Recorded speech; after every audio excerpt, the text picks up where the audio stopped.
A poem for my grandfather. It's called Grandpa Remembered. He spoke of shtetls from his memory, of honey-sucking days that climbed straw-shingled shacks, of shocking Cossack Saturdays and bloodshot Sundays, sobbing, swabbing red-stained stones. He spoke to me of synagogues, of dovening old men, of smells that dovetailed into peaceful smiles in winter's hearth remembrance. The images awakened. Stirred, they spurred him on beyond my scolded bedtime, lap-snuggled, listening. His history, deep-voiced with warnings wrapped in chuckles and cautionary anecdotes, through humor's lens made horror under laughing glass. And Grandpa's rocking rhythm, tinged with pipe smoke, still resides in me and ever will, entwined with telling tales of far ago he wove against forgetting.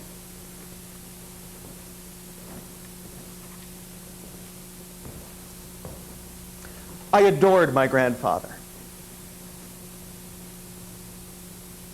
I've mentioned that I was raised Jewish.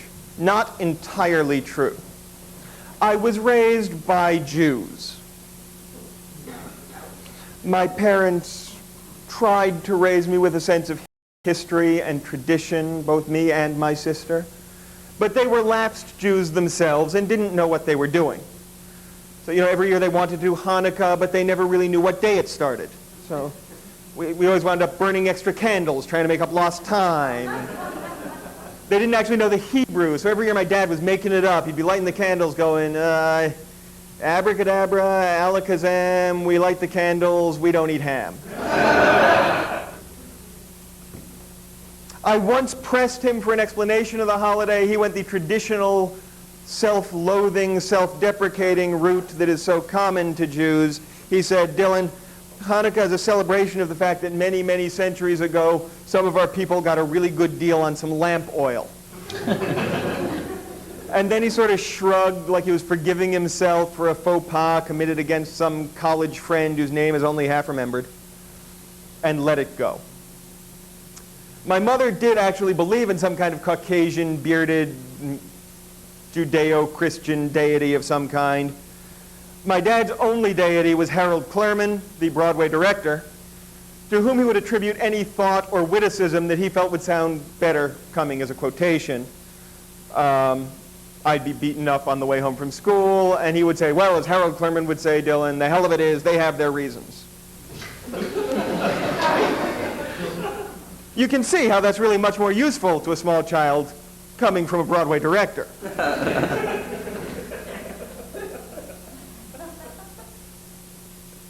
Now, when I was 14, I left home for prep school. I went to a prep school in western Massachusetts.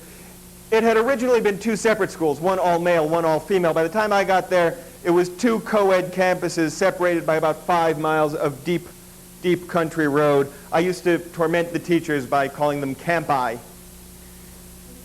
I was clever. Oh, wait, no. I was a schmuck. Despite the fact that I was away now at school, we maintained a family tradition. Every Thanksgiving, we would go to Lakewood, New Jersey, and spend the time with my grandparents.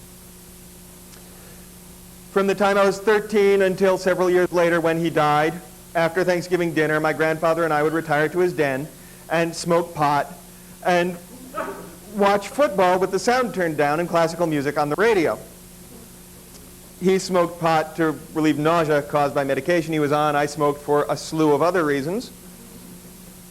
It was really good bonding time. I am, to this day, the only person I know who, on his grandfather's death, inherited $500 and a bong. My sophomore year at Northfield Mount Hermon, the prep school from which I later failed to graduate,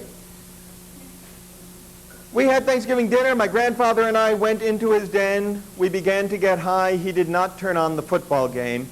He asked me if I had found a card game yet. I was sort of shocked.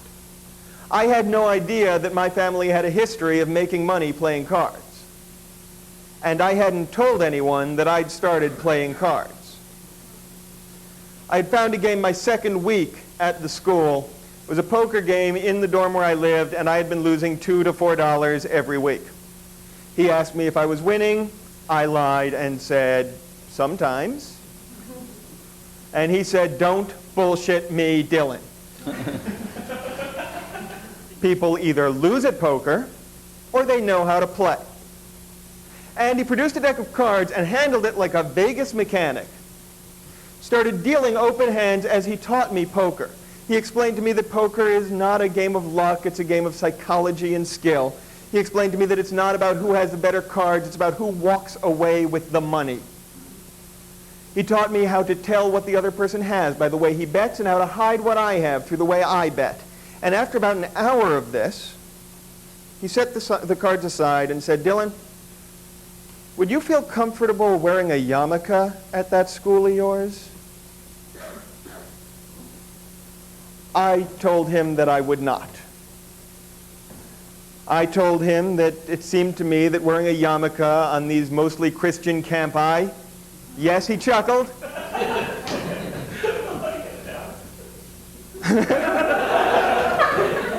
If anyone still hasn't gotten it, feel free to copy off of him later on. I said that yes, it would make me very uncomfortable. I'd prefer not to wear a yarmulke. It would be like wearing a Star of David pinned to my shirt. He did not take offense. He explained to me that the purpose of the yarmulke is not to identify us as Jews. It is to hide our identity from above.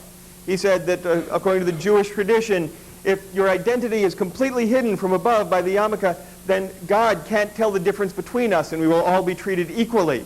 I pointed out to him that some people embroider their names in the yarmulke. Again, he took no offense. He said, all right, Dylan, how would you feel about it if we just bought you some nice sort of hat that you liked and you could wear that? It was clearly important to him, so I let him take me to a hat store.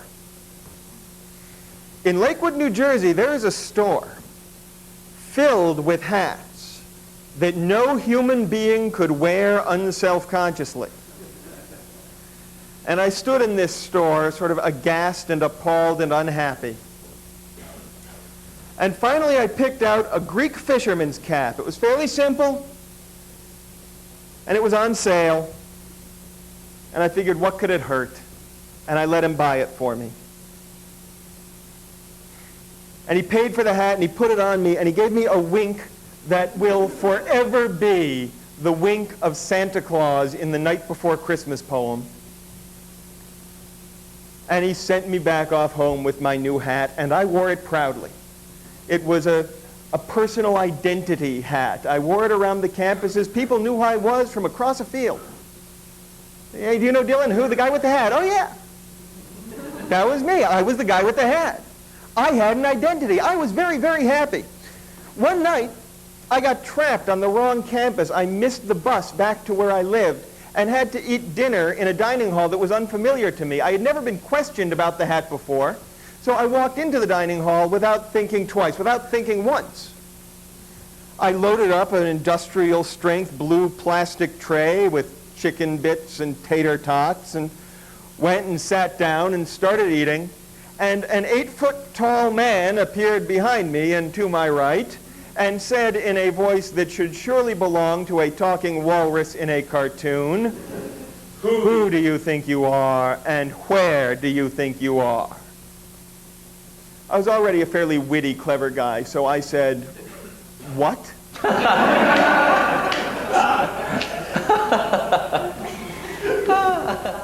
He said, "You do not say what to me. You say, 'Excuse me, sir,' or 'I beg your pardon, sir.'" I don't know if I was truly baffled or if I was just a smartass. I said, "What?" He grabbed me by the arm, a grip that I remember every time now I have my blood pressure taken.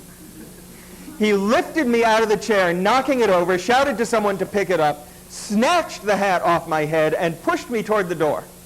saying, I don't know where you come from, but here in polite society, we do not wear hats in the dining hall. And he pushed me out, and he threw the hat after me. And I was 15 and humiliated. I picked up the hat, and I kissed it, and I put it on. And instead of waiting for a bus, I walked the 5 miles back to my campus with tears streaming, cursing my grandfather for making me wear the hat, cursing myself for refusing to wear a yarmulke, which surely he would not have torn from my head.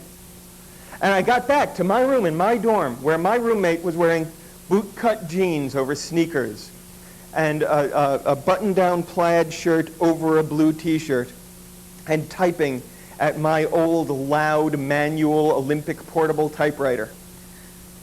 And he said, "What's the matter?" And I said, "I was eating dinner on the other campus, and the teacher came up and he took my hat, he threw my hat on the ground." And my roommate said, "So?" And rather than explaining the significance, I lied and said, "Do you know how expensive this hat is?" And he said, "Is that all you people think about?"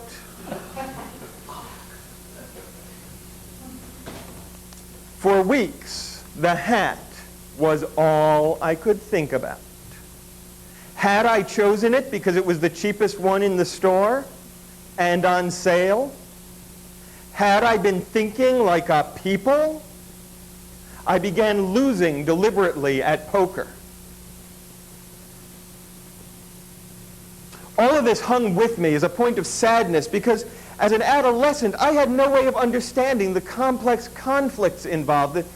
My grandfather's religious paraphernalia against prep school traditions, a teacher's need for authority against a 15-year-old's need for identity. It was all way too complicated for me to see until 3 years ago. I went back to that prep school as an artist in residence. Apparently, when you get your first book published, they rescind your persona non grata status and have you back as a role model. I walked into that dining hall, and the whole event flooded back to me in a bizarre mix of perspective and analysis and emotion and intellect. And I realized the hell of it is, he had his reasons. And layer upon layer of darkness peeled away like veils from an Eastern dancer until the truth of that moment was turning before me in perfect grace and proper time. And somewhere in the back of my head, I heard Harold Clurman say, "Ha! Let there be light."